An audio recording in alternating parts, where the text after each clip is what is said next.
বাংলাদেশের মানুষের বিরুদ্ধে এক যুগ ধরে যে আন্দোলন পরিচালিত হচ্ছে বাংলাদেশের মানুষ, সেই আন্দোলনে বাংলাদেশের মানুষ ছাত্র জনতা সফল হয়েছিল, সফলতা লাভ করেছিল। এখন প্রিয় ভাই বোনেরা, আমাদের একটি লক্ষ্য থাকতে হবে, আমাদের একটি উদ্দেশ্য থাকতে হবে। আমরা গণতান্ত্রিক অধিকার প্রতিষ্ঠার জন্য আন্দোলন করেছিলাম।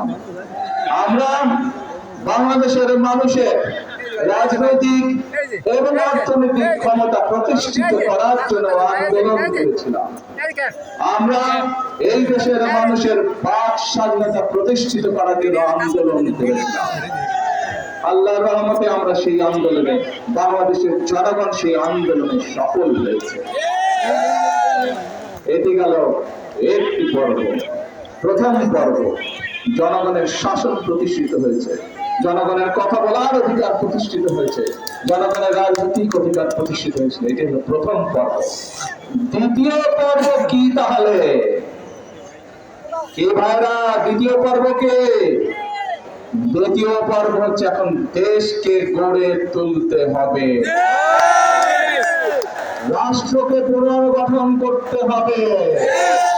আমরা দেখেছি বিগত 16 বছর এই দেশের মানুষের লক্ষ কোটি অর্থ বিদেশে পাচার করে দেওয়া হয়েছিল। এই দেশের মানুষের সম্পদ বিদেশে পাচার করে দেশকে অর্থনৈতিকভাবে তোকলা করে দেওয়া হয়েছিল। আমরা দেখেছি কিভাবে প্রশাসনকে রাজনীতিকরণের মাধ্যমে প্রশাসনের যে দক্ষতা, সেই দক্ষতাকে নষ্ট করে ফেলা হয়েছিল। আমরা দেখেছি কিভাবে বাংলাদেশের চিকিৎসা ব্যবস্থাকে ধ্বংস করে একদিকে, আরেকটি দেশের চিকিৎসা ব্যবস্থার সুবিধার জন্য। ভাই বোনেরা, আমরা দেখেছি উন্নয়নের নামে এই দেশের মানুষের অর্থ